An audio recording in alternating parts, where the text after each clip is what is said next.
चरित्रवान सम्राट विक्रमादित्य, तुम्हारी रक्षा कवच, तुम्हारी पत्नी के रूप को मैंने छीन लिया, ले लिया बदला अपने आप को ठुकराए जाने का। और अब मैं रहूंगी तुम्हारे संग, तुम्हारी पत्नी बनकर।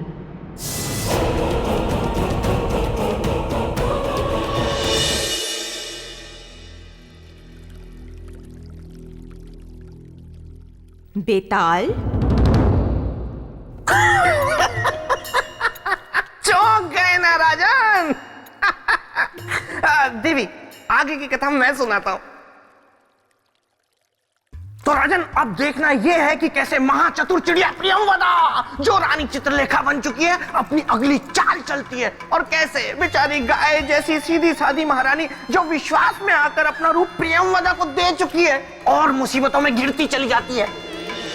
लाइए देवी, अब हमारा रूप हमें लौटा दीजिए।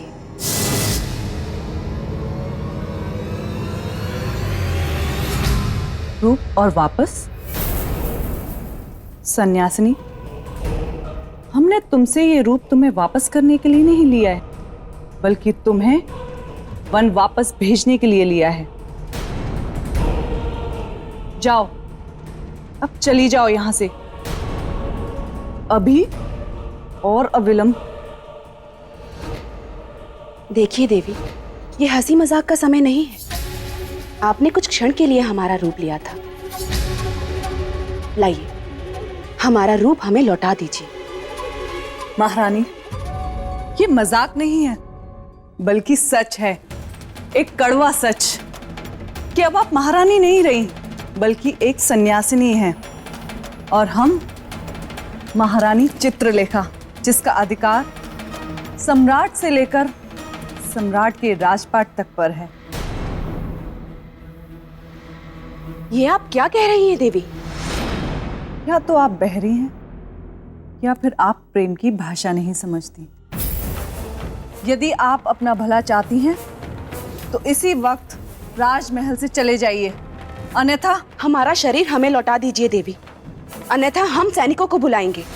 छल की बिसात हमने बिछाई, अब प्रपंच के प्यादे आप चल रही हैं। विरामहेर जी, विरामहेर जी, विरामहेर जी,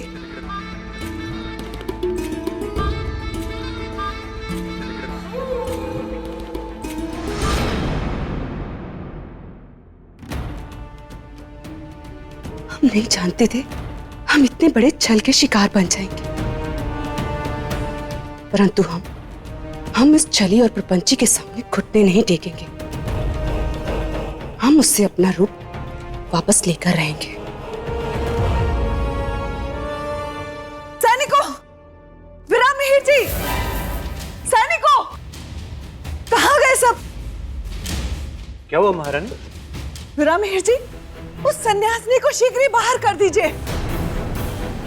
हमसे बहुत बड़ी भूल हो गई, जो बिना कुछ सोचे समझे उसे अपने कक्ष में लेकर गए। क्या किया उसने महारानी? कक्ष में जाते ही उसने अपने सुर बदल लिए, स्वयं को महारानी कहने लगी, और तो और हमसे हमारा रूप भी मांगने लगी।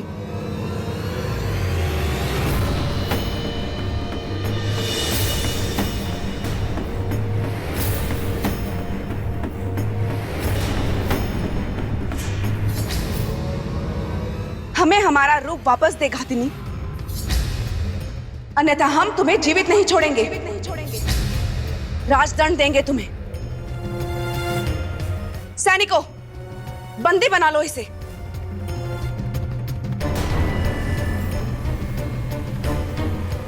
ये तुम्हारी महारानी नहीं, हमारे वेश में एक बहरूपिया है। बस देवी, बस, अब और नहीं। अच्छा होगा आप अभी इसी समय यहां से चली जाए। आचार्य वीरामिहिर जी, आप हम ही जाने के लिए कह रहे हैं? अपनी महारानी को? आपने भी हमें नहीं पहचाना ना? पहचान तो आपको मैं उसी समय गया था, जब आपको राजमहल के द्वार पर मैंने देखा था। आप कोई सन्यासिनी नहीं, एक छलिया है, एक घातिनी है। यह सत्य नहीं है आचार्य, आप धोखा खा रहे हैं। हम आपकी महारानी हैं, महारानी चित्रलेखा। इससे पहले कि महारानी से छल करने का अपराध में आपको कारावास में डाल दिया जाए, आप यहां से चली जाएं। किसी स्त्री का अपमान हमारे राज्य का संस्कार नहीं। हमें बाध्य मत कीजिए संस्कार की लकीर को लांघने पर।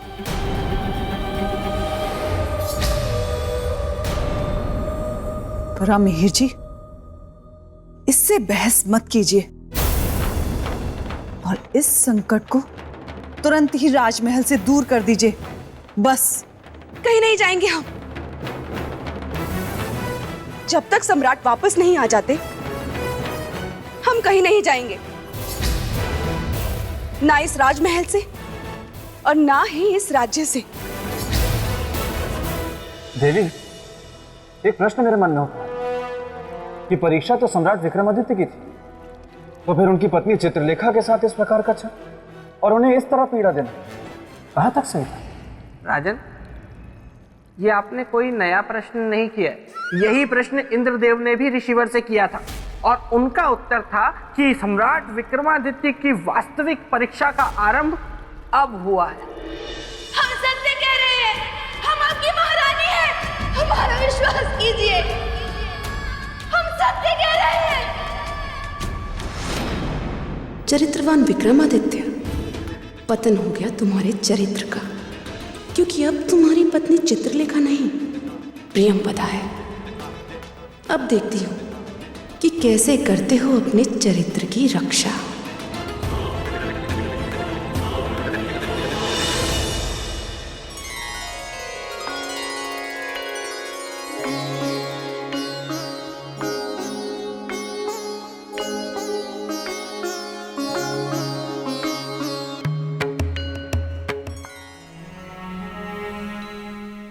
महारानी, वर्षों से जैसे आपने परंपरा बना ली हो, क्या? हम जब भी कहीं से लौट कर आते हैं, आप आरती उतारना नहीं भूलती। कैसे भूल सकते हैं? आप हमारे सुहाग जो हैं। और ना ही हमारे पूछने पर आपका उत्तर बदलता है। क्या? कैसा उत्तर? आप ही बताइए। क्या बोलो? मुझे तो पता ही नहीं कि क्या बोलती थी चित्रलेखा। क्या हुआ? आप अपने संवाद भूल गई? नहीं नहीं सम्राट, हमें तो अच्छी तरह से याद है। बस हम तो यूं ही आपकी प्रेम की परीक्षा और आपकी स्मरण शक्ति की परीक्षा ले रहे थे। अब आप हमारे उत्तर को दोहराएं तो जाने। यदि हमारी प्रेम की कसौटी आपको उत्तर देना है तो सुनिए। आप हमेशा हमसे एक बात कहती है, हम आपकी आरती नहीं नजर उतार रही है। तो गलत थोड़ी कहते थे।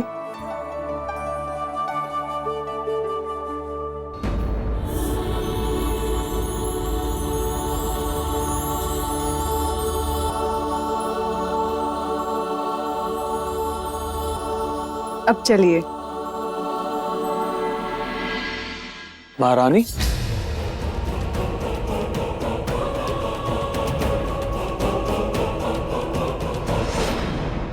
क्या?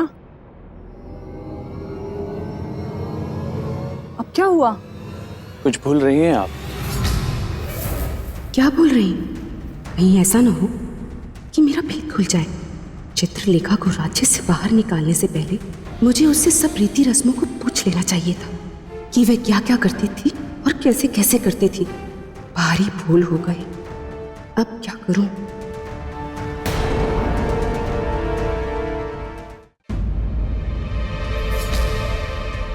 क्या सोच रही हो? सोच नहीं रहे थे, हम तो याद कर रहे थे कि हम क्या भूल रहे हैं। कुछ भी नहीं, हम तो बस आपको छेड़ रहे थे और आप है कि इतनी गंभीर हो गई। चले? फिर दोबारा ऐसा मजाक मत कीजिएगा। आपके इस मजाक ने तो हमारे प्राण ही सुखा दिए। अच्छा, अब चलिए।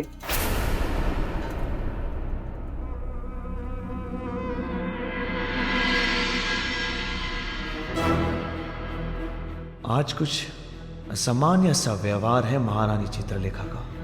आज से पहले तो ऐसा कभी हुआ ही नहीं कि हम कहीं बाहर से आए हो और हमारी आरती उतारने के बाद उन्होंने हमारे चरण ना छुए हो। मना करने के बाद भी हट करके छूती रही, किंतु आज तो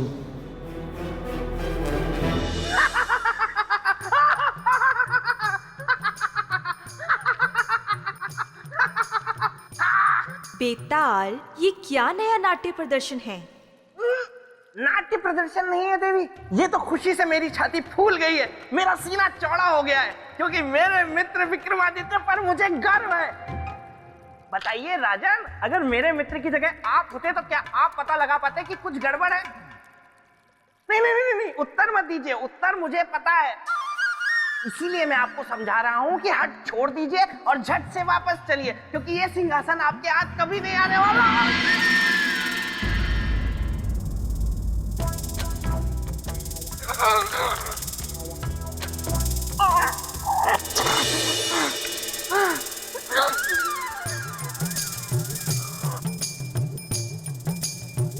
लगता है प्रेतलोक में सौंदर्य लेखा आ गई है और अपनी बुआ की दी हुई खेचन शक्ति का प्रयोग कर लिया है उसने। देवी, इस बात में तो कोई संशय नहीं कि मित्र हो तो बेताल जैसा। देखिए ना, आज भी मित्रता का धर्म निभा रहा है।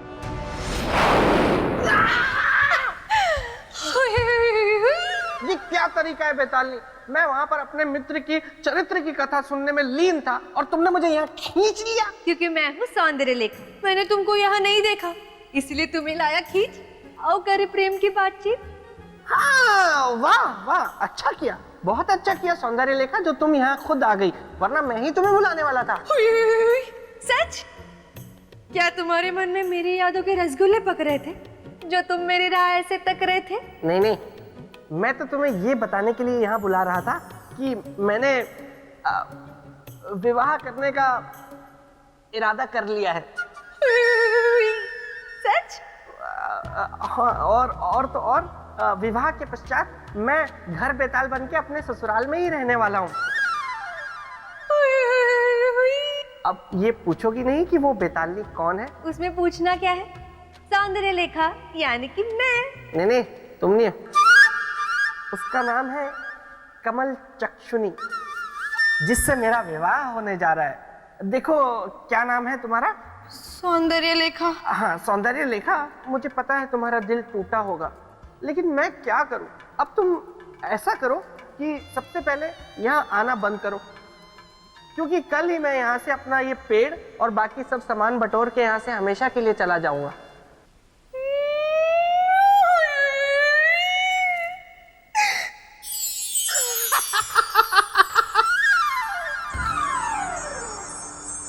देवी, सम्राट विक्रमादित्य के मन में संशय तो आ गया था, किंतु उसके बाद उन्होंने क्या किया?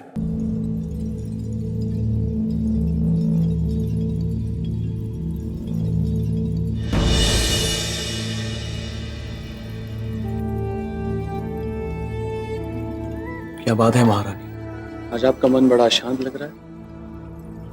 लगेगा नहीं? जब एक स्त्री के पति को आज का विशेष दिन भी याद ना रहे तो भला उसका चित्त शांत कैसे रहेगा? ऐसा कौन सा विशेष दिन है आज? वसंत ऋतु का पहला दिन, एक स्त्री के जीवन का सबसे महत्वपूर्ण दिन, जिस दिन एक पत्नी का मन कभी मयूर बन अपने पति के साथ नाचने का होता है तो कभी हिरनी के समान गुलाचे भरते हुए भागने का होता है।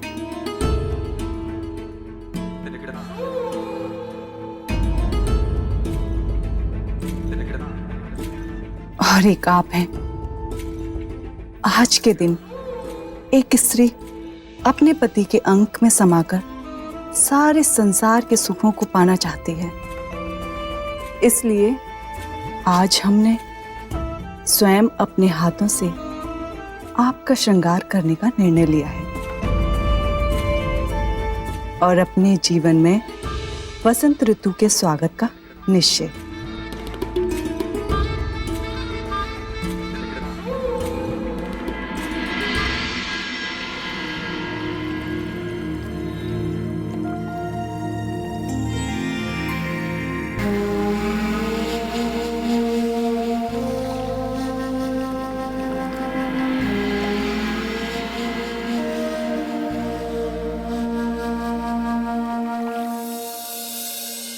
मैं अपने उद्देश्य में सफल हो गई विक्रमादित्य। जिस प्रेम को तुमने कल ठुकराया था, आज उसी प्रेम ने तुमको पाया है।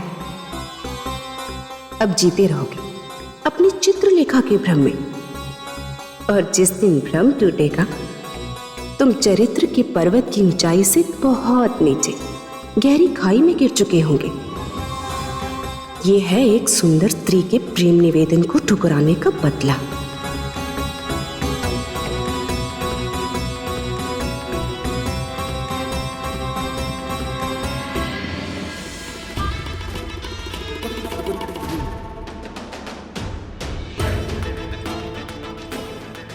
सम्राट विक्रमादित्य, अपने जिस चरित्र पर तुम्हें बहुत गर्व है, जो चरित्र ऋषियों और देवताओं के बीच चर्चा का विषय बना हुआ था, आज मैं प्रियंवदा उस चरित्र को सदा सदा के लिए मिटा दूंगी। आज मैं ये सिद्ध कर दूंगी कि रूप की धारा में सबके चरित्र बह जाते हैं।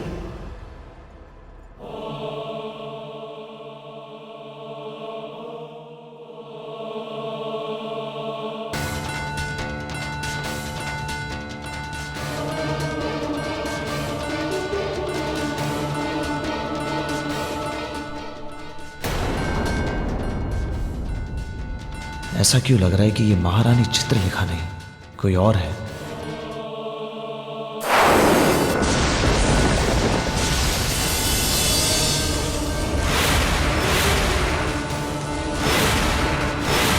कौन है आप?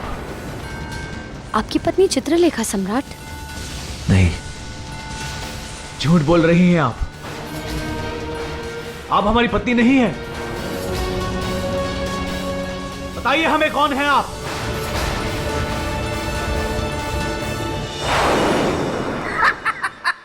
देखा राजन, बड़ी आई मेरे मित्र को उल्लू बनाने चली थी, जबकि खुद के तोते उड़ गए। शांत रहिए बेताल। तो राजन, क्या किसी मनुष्य के चरित्र में इतनी शक्ति होती है कि वो एक स्त्री के रूप के सामने अड़िग रहे? देवी, जिसकी आत्मा जितनी पवित्र, निर्मल और साफ होती है, उसका चरित्र उतना ही अडिग होता है। तो सम्राट विक्रमादित्य को ये कैसे पता चला कि वो उनकी पत्नी नहीं थी? बहुत ही खतरनाक प्रश्न है ये, लेकिन मैं विक्रमादित्य का मित्र हूं, इसीलिए मुझे पता है। आप कहिए कि उसकी पत्नी केवड़े का इत्र लगाती थी। किसका? केवड़े का। और प्रियंवदा ने गुलाब का इत्र लगाया हुआ था, इसीलिए विक्रमादित्य जान गए कि वो उनकी पत्नी नहीं है। यदि आप दोनों की आपसी बातचीत समाप्त हो गई हो, तो राजन, क्या है आपका उत्तर? हाँ हाँ, जरूर।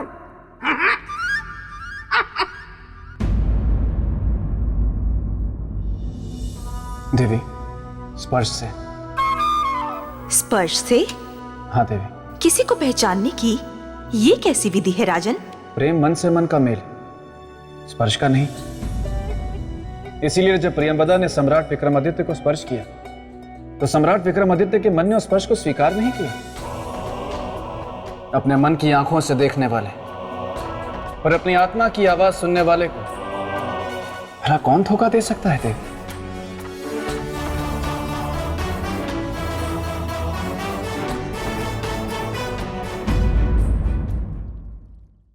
तो राजन, सम्राट विक्रमादित्य को ये कैसे पता चला कि वो उनकी पत्नी नहीं थी?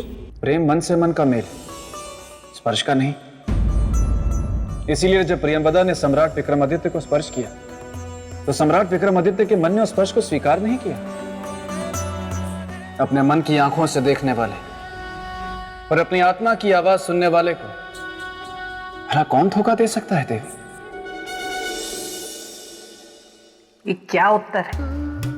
ये बेकार उत्तर है, बहुत ही बेकार उत्तर है ना देवी? राजन, आप सही अर्थों में प्रेम को समझते हैं। धन्यवाद देवी।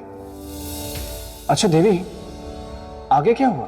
कथा में आगे ये हुआ कि सम्राट विक्रमादित्य के सामने संकट आ खड़ा हुआ कि प्रियंवदा की सच्चाई सबके सामने कैसे लाई जाए। देवी, पर इसमें संकट कौन सा था? सम्राट को तो बस इतना कहना था कि वो महारानी चित्रलेखा नहीं है, बस इतना ही तो सरल था। मेरे मित्र विक्रमादित्य अगर ऐसा कह देते तो उज्जैनी की सारी प्रजा और उनके राज दरबारी धतूरा खा के बैठे थे, जो उनकी बातें मान जाते। लेकिन इस सच को साबित करना बच्चों का खेल नहीं था। इसी चिंता में मेरे मित्र विक्रमादित्य शरबत में शक्कर की तरह घुले जा रहे थे, घुले जा रहे थे, घुले जा रहे थे। आप जिस औरत का पक्ष ले रहे हैं वो हमारी चित्रलेखा नहीं है, हमारी पत्नी के वेश में कोई और है। पूछिए इससे। क्षमा करें सम्राट, ये आपकी पत्नी है, महारानी चित्रलेखा। मेरे विचार से निश्चित रूप से आपको कोई भ्रम हो रहा है सम्राट। भ्रम आपको हो सकता है पर हमें नहीं। हम दावे के साथ कह सकते हैं कि यह औरत हमारी पत्नी नहीं है। इसके ही रूप में कोई खतरनाक षड्यंत्रकारी है। बताओ स्त्री, कौन हो तुम? हमें राजदंड अपनाने में विवश मत करो, बताओ। बेशक आप भरी सभा में हमारा सर धड़ से अलग कर दीजिए, किंतु हमारे ऊपर इतना घिनौना आरोप मत लगाइए सम्राट।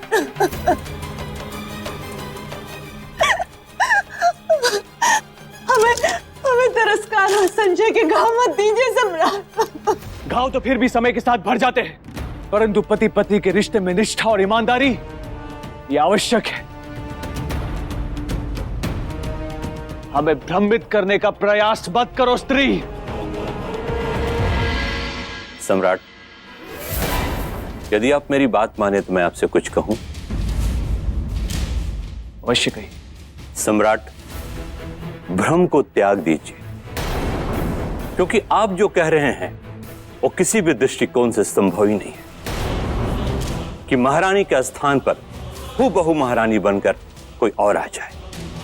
ये तो ये स्त्री ही बता सकती है।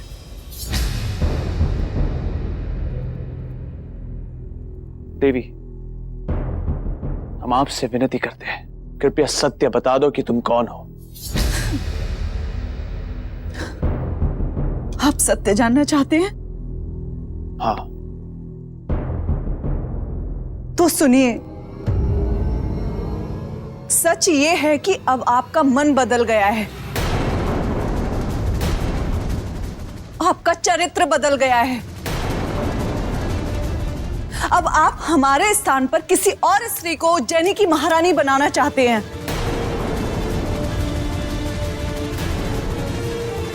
अब आपका प्रेम हमारे लिए मर गया है। इसी कारण आप हमारे ऊपर झूठे आरोप लगाकर हमें इस राजमहल से और अपने जीवन से निकालना चाहते हैं। बस स्त्री, बस। अब इसके आगे एक शब्द नहीं। हम सब कुछ सह सकते हैं, पर अपने चरित्र पे लांछन ये कभी नहीं सह सकते। तुम कौन हो, क्या हो, तुम्हारी मंशा क्या है, ये सब जानते हैं हम। तो बता दीजिए ना सम्राट सबको, ताकि यहां पर उपस्थित लोग भी हमारी असलियत जान ले। यही तो अफसोस है कि अभी हम निरुत्तर हैं, किंतु शीघ्र ही अपने प्रमाण के साथ उपस्थित होंगे हम, और तुम्हारी सच्चाई लोगों को बताएंगे। किस प्रमाण को लेकर आएंगे आप? प्रमाण स्वरूप अपनी पत्नी महारानी चित्रलेखा को, जिन्हें तुमने कहीं छुपाकर इन लोगों की आंखों पर अपनी माया की पट्टी बांध दी। हम आएंगे और शीघ्र आएंगे स्त्री, और तुम्हारे इन घिनौने आरोपों का खंडन कर देंगे।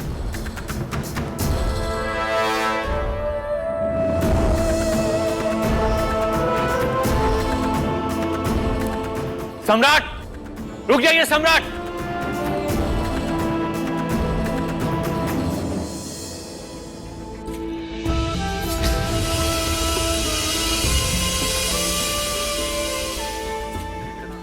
सच चरित्रवान व्यक्ति हैं विक्रमादित्य।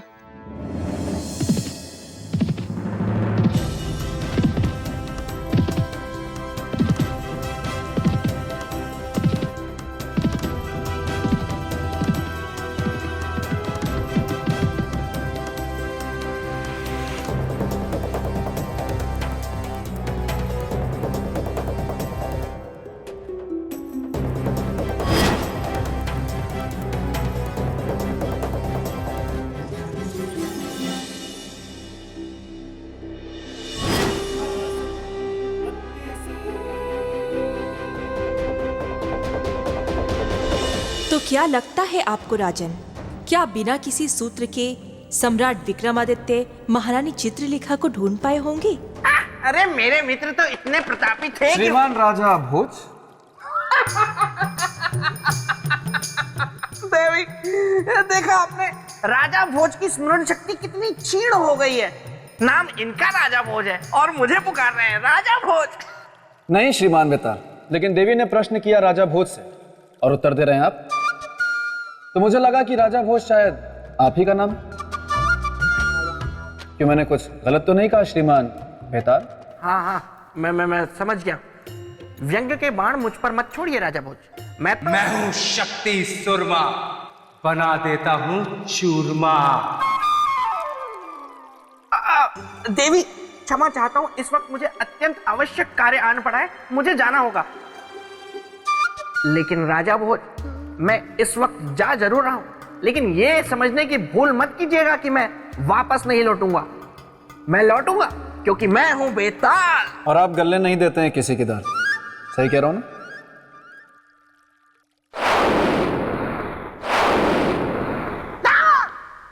मैं हूँ शक्ति सुरमा, बना देता हूँ चूरमा। तू यहाँ क्या कर रहा है? ये सवाल तो मुझे तुमसे पूछना चाहिए है? क्योंकि अब इस जगह पर मैंने कब्जा कर लिया है।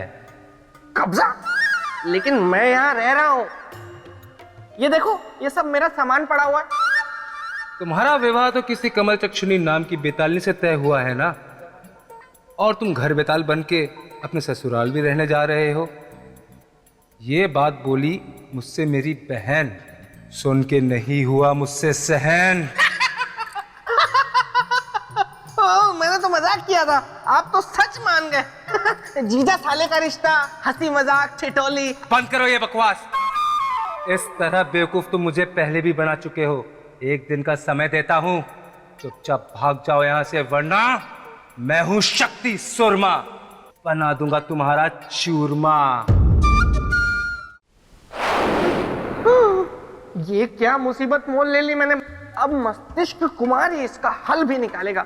इससे पहले गोलू, जल्दी से दिखाओ कि कहीं राजा भोज ने अपनी दाल तो नहीं गला ली।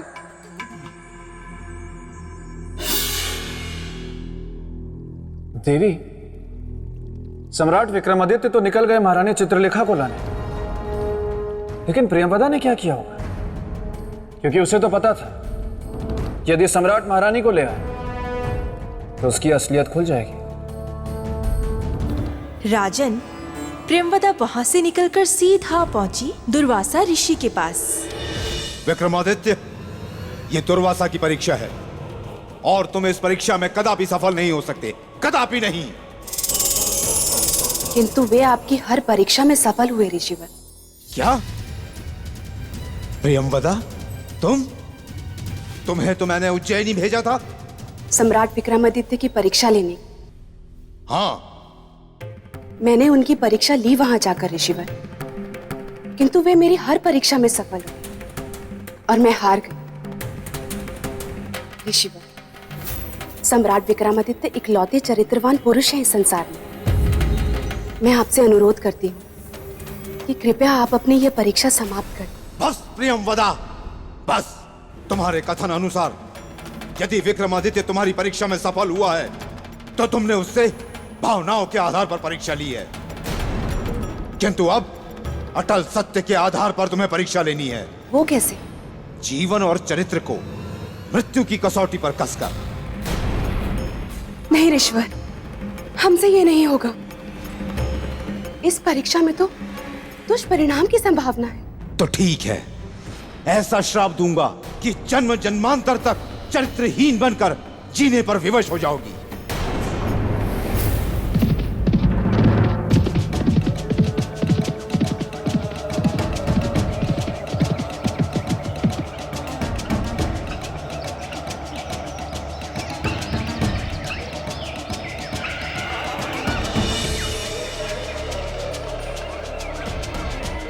ये क्या? सबके स्वर सुनाई दे रहे, केवल अपनी पत्नी के स्वर नहीं सुन पा रहे हम। क्या हो रहा है ये?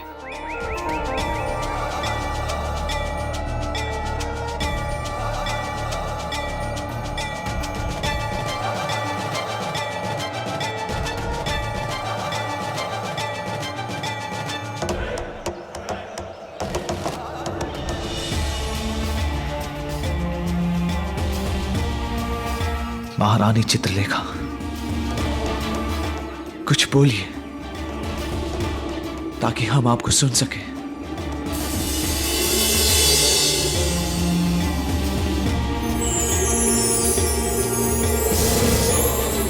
सम्राट, सम्राट,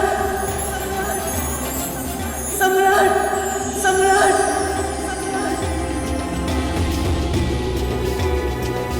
सुन ली आपकी पुकार। आ रहे हैं हम, आ रहे हैं आपके पास।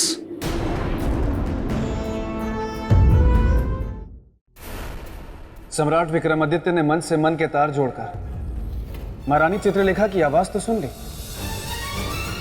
पर वो उन्हें ढूंढेंगे कहाँ? क्योंकि महारानी का चारों तरफ कोई नामो निशान नहीं था।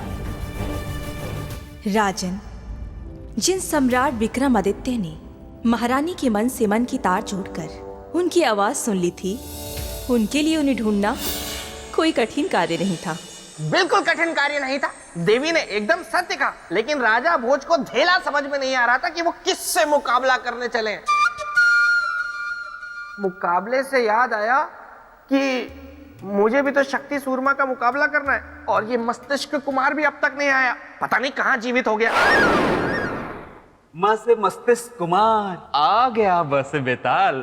मस्तिष्क कुमार, तुम्हें पता है वो शक्ति सूरमा? मुझे स से सब पता है, लेकिन तुम च से चिंता मत करो, क्योंकि मैं माँ के मस्तिष्क से ऐसी युक्ति बताऊंगा कि वो त से तुम्हारा कुछ नहीं बिगाड़ पाएगा।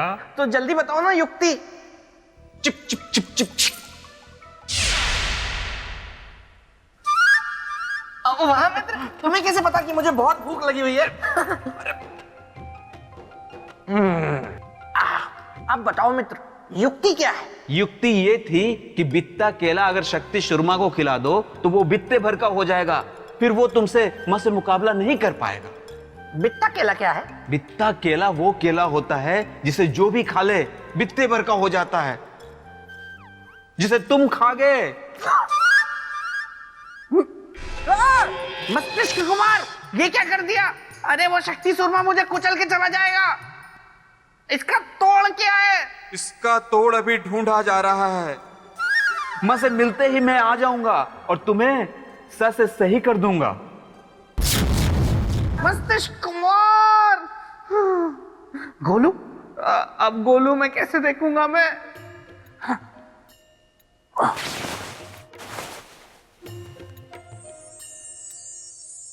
भले ही सम्राट विक्रमादित्य ने महारानी की आवाज सुन ली थी, भले ही वो उस आवाज के पीछे पीछे उन्हें ढूंढने निकल पड़े थे, लेकिन संकट अभी टला नहीं था।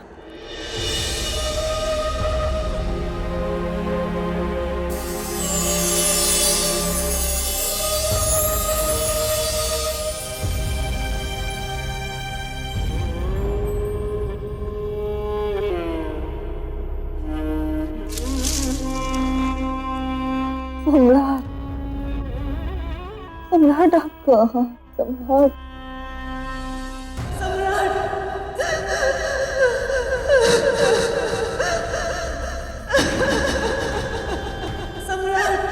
सम्राट।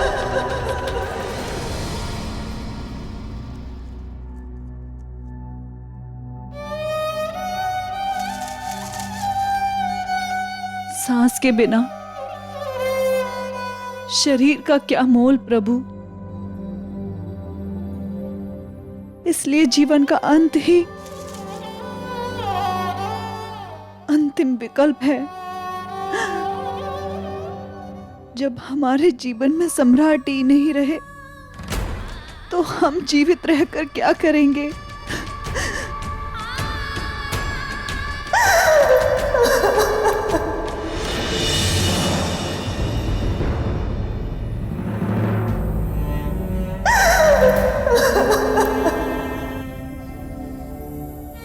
महारानी चित्रलेखा,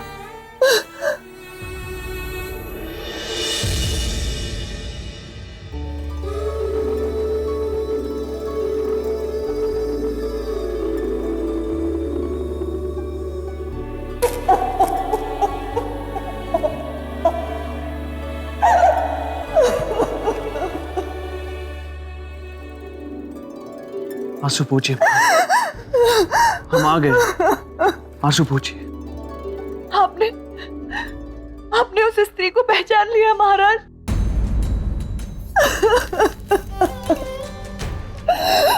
अब आप बस हमें शीघ्र से शीघ्र राजमहल लेकर चलिए। महारानी, महारानी, महारानी, महारानी, महारानी, शीघ्र ही जल लेकर आते हैं महारानी।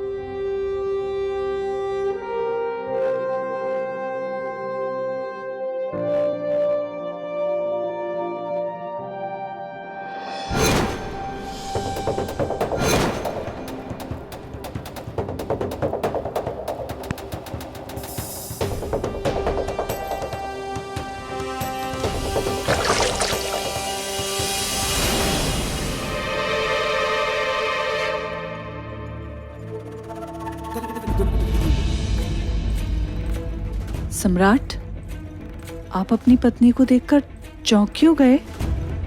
ये रूप का खेल खेलना बंद करो प्रियंवदा।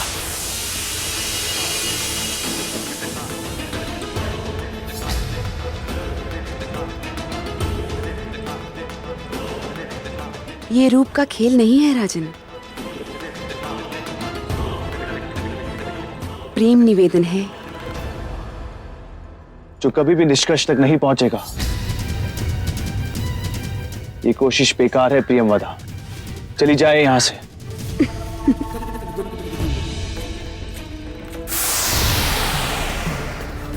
ये वरमाला मेरे गले में डालकर मुझसे प्रेम विवाह कर लीजिए सम्राट। आपकी सौगंध, मैं इसी क्षण यहां से चली जाऊंगी। असंभव है ये, असंभव है ये, 7 जन्मों तक संभव नहीं। राजन, प्रेम का अपमान करना अपराध है और अपराध का न्याय है दंड। इसलिए आपको भी ये दंड भुगतना पड़ेगा।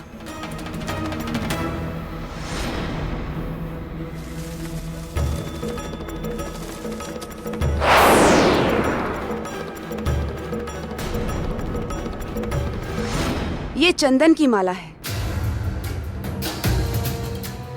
जाइए, ले जाइए। जिसके लिए आपने हमारे प्रेम को ठुकराया है उसके काम आएगी।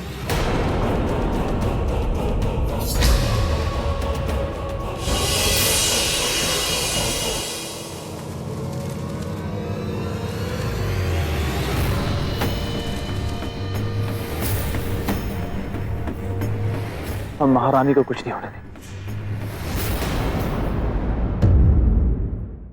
ओह, तो इसका अर्थ कि प्रियंवदा अपनी चाल चलने को तैयार थी।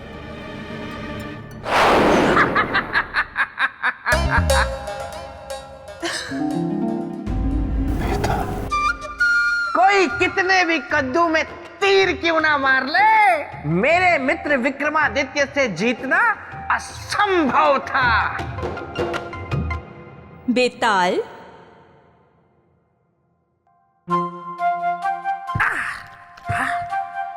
काफी नरम है। तुम्ही क्या हो गया बेताल? इतने छोटे कैसे हो गए? मन हुआ हो गया। मेरा मतलब है कि साल में 3-4 दिनों के लिए मैं अपनी योग शक्ति से अपना कद छोटा या बड़ा कर लेता हूँ। बहुत बड़ा योगी हूं मैं। वैसे राजा भोज, मैं ये कह रहा हूं। बेताल, मुझे तुम्हारी आवाज सुनाई नहीं दे रही। राजा भोज, मैं ये कह रहा हूं कि एक काम करिए, मेरे नजदीक आकर मुझसे बात करिए। आइए।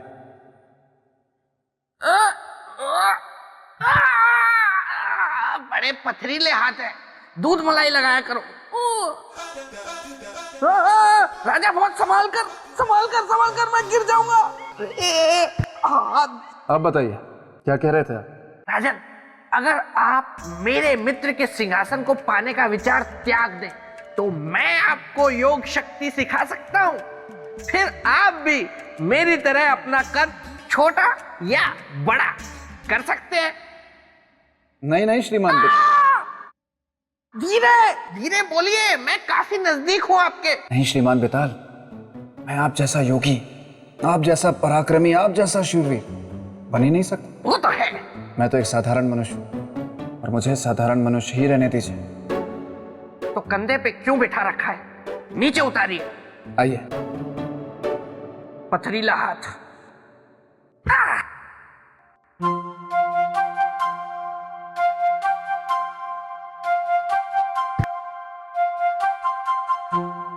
हाँ तो देवी, आगे क्या हुआ? आगे जो हुआ वो सम्राट विक्रमादित्य सोच भी नहीं सकते थे।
महारानी, महारानी आंखें खोलिए। अब आपकी पत्नी कभी आंखें नहीं खोल सकती, मर चुकी है वो। आपकी पत्नी का जीवन आपके चरित्र की भेंट चढ़ गया और अब आपका चरित्र उनके जीवन को लौटा नहीं सकता। किंतु हम उन्हें जीवन दे सकते हैं यदि आप हमारी शर्त मान लें। आपकी शर्त? कभी नहीं।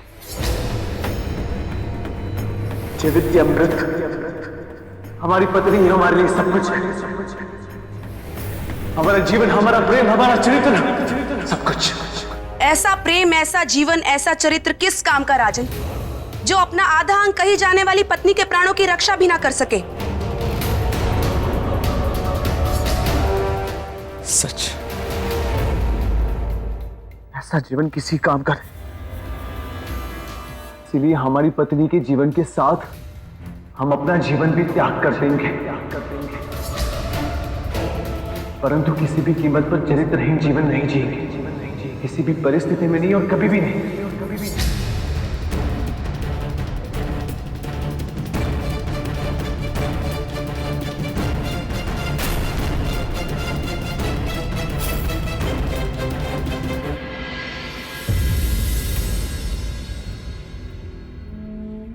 महारानी, हमने जीवन भर आप ही से प्रेम किया और आप ही के साथ जीवन बिताने के सपने देखे। जब अब आप ही नहीं रही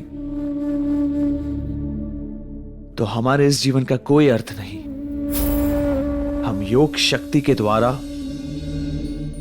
आपके साथ अपने प्राणों का भी त्याग करते हैं और विवाह की वेदी पे लिए 7 वचनों का पालन।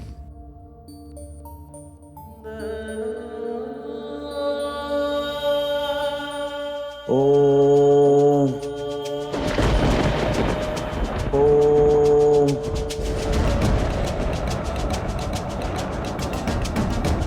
ओम अग्नि अग्निदेवाय नमः। ओम अग्निदेवाय नमः। ओम अग्निदेवाय नमः। ओम अग्निदेवाय नमः। ओम अग्निदेवाय नमः। ओम अग्निदेवाय नमः। ऋषिवर, ये एक चरित्रवान की परीक्षा लेने का परिणाम है कि उसके तेज और संकल्प से आज इंद्रासन भी डोलने लगा है और कल इस संसार से सारा धर्म, सारा पुण्य भी समाप्त हो जाएगा, क्योंकि वह चरित्रवान सम्राट विक्रमादित्य अपने जीवन को समाप्त करने लगा। ओम अग्निदेवाय नमः। और यदि ऐसा हुआ तो इसके उत्तरदायी केवल आप होंगे ऋषि दुर्वासा, केवल आप। आप निश्चिंत रहे इंद्रदेव, आपके स्वर्ग पर कोई संकट नहीं आएगा और ना ही इस संसार से धर्म और पुण्य नष्ट होगा। हमें इसका उपाय पता है, आइए हमारे साथ। ओम अग्निदेवाय नमः। ओम अग्निदेवाय नमः। ओम अग्निदेवाय नमः। ओम अग्निदेवाय नमः।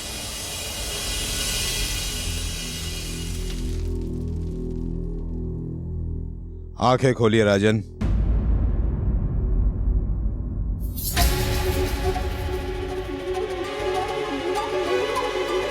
आप सब लोग यहाँ? आपके चरित्र के तेज ने हमें यहाँ आने पर विवश कर दिया है राजन।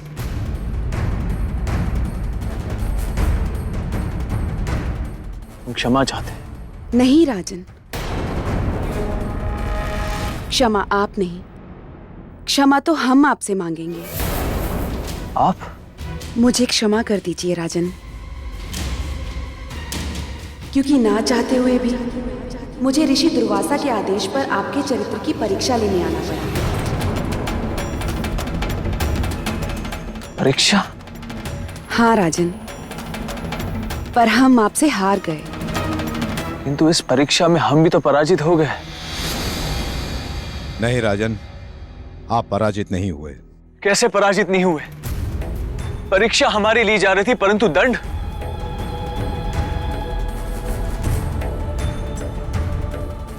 दंड हमारी पत्नी को क्यों मिला?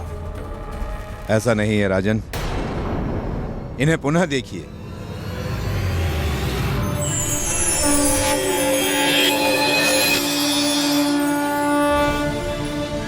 सम्राट,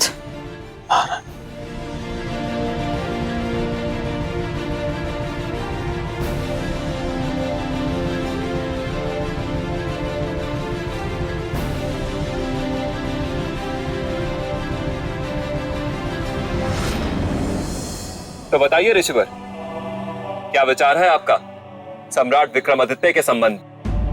केवल एक, न भूतो न भविष्यतो। अब ये सिद्ध हो चुका है कि संपूर्ण सृष्टि में सम्राट विक्रमादित्य के समान चरित्रवान न कोई है और ना कोई भविष्य में होगा।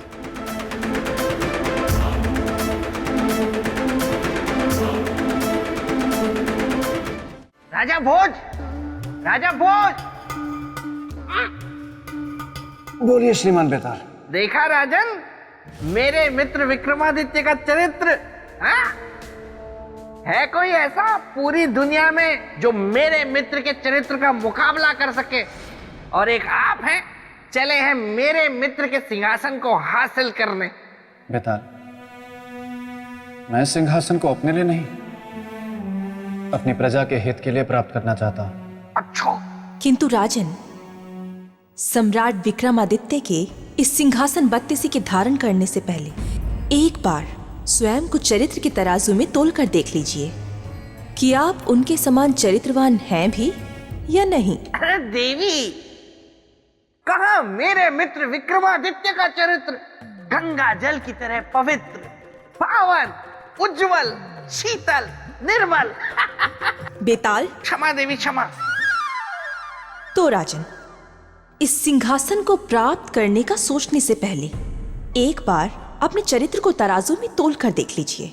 क्या पता कौन सा पलड़ा ऊपर हो, कौन सा नीचे।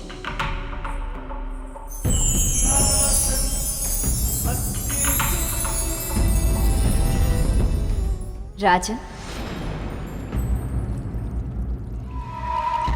अच्छा हुआ आप आ गए थे। जब जब आप दुविधा के दलदल में धंसेंगे, मैं आती रहूंगी आपकी सहायता के लिए। राजन, क्या आप जानते हैं एक राजा का चरित्र क्या होता है? देवी महामाया, इस विषय पर मैं आपसे जानना चाहूंगा। प्रणाम देवी। देवी प्रणाम। देवी प्रणाम। बेताल, प्रणाम। आपकी ये दुर्दशा कैसे हुई? अब आपसे क्या छुपाए देवी, फिर भी सुनिए। मेरे साथ असल में ये हुआ कि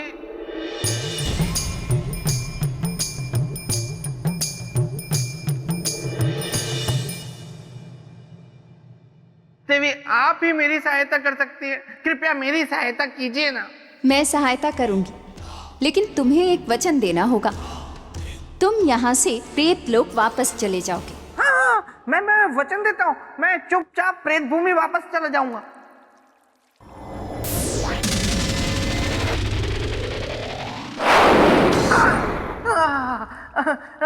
धन्यवाद देवी, धन्यवाद। तो आप क्या कह रही थी देवी? बेताल, आप कह रहे थे कि मुझे यहाँ से जाना चाहिए। राजन, हम एक राजा के चरित्र के बारे में बात कर रहे थे।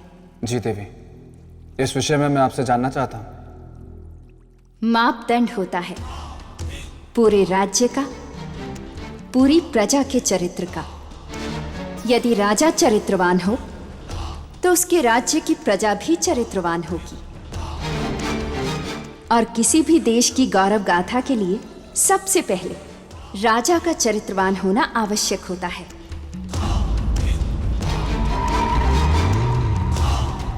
किंतु राजन, इसके विपरीत यदि समाज में कोई चरित्रहीन निकले या किसी के ऊपर चरित्रहीन होने का झूठा दोष लगे, तो आपके विचार से उसे क्या करना चाहिए? समाज को उसके साथ किस प्रकार का व्यवहार करना चाहिए? किसी के ऊपर चरित्रहीन होने का झूठा दोष लगे, तो आपके विचार से उसे क्या करना चाहिए? समाज को उसके साथ किस प्रकार का व्यवहार करना चाहिए? उसके जीने के अधिकार को छीन लेना चाहिए या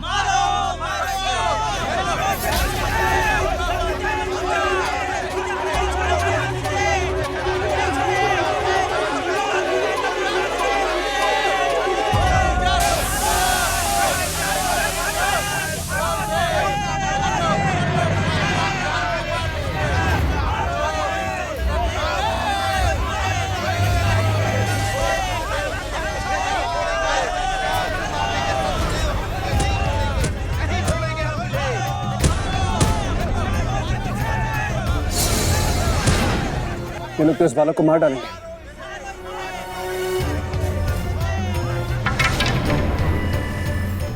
हम तुझे जीवित नहीं छोड़ेंगे, हम नहीं छोड़ेंगे तुझे सत्यदेव। रुक जाओ।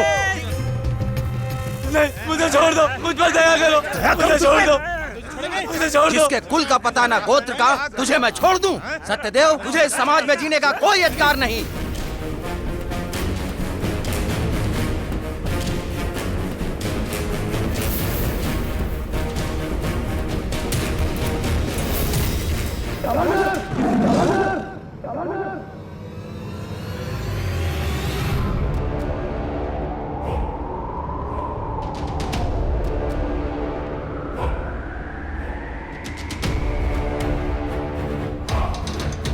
कौन हो तुम?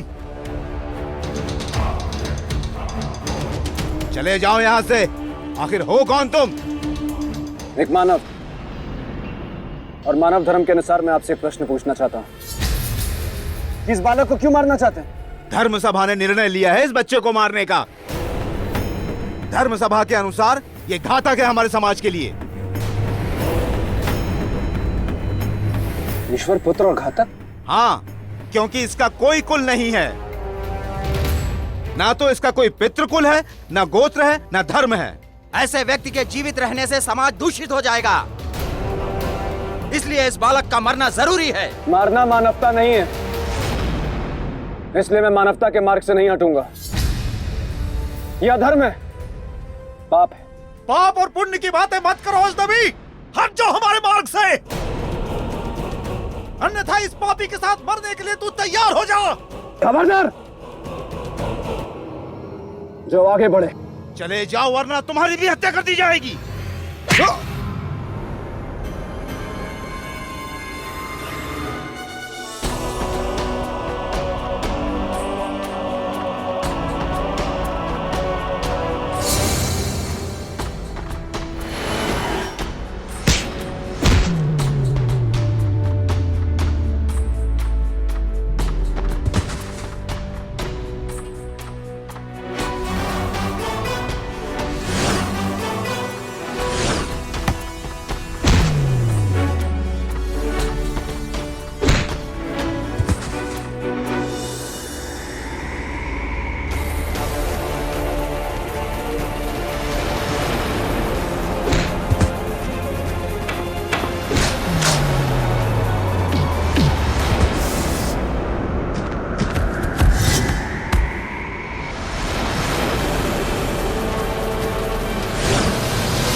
तुम ठीक हो ना? ए अजनबी, ये तुमने ठीक नहीं किया।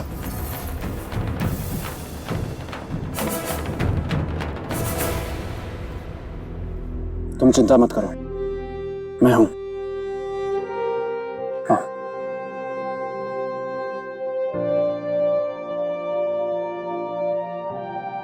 आपने मुझे क्यों बचाया राजन? क्यों बचाया मुझ अर्थहीन का जीवन? मैं मर जाता वही ठीक था।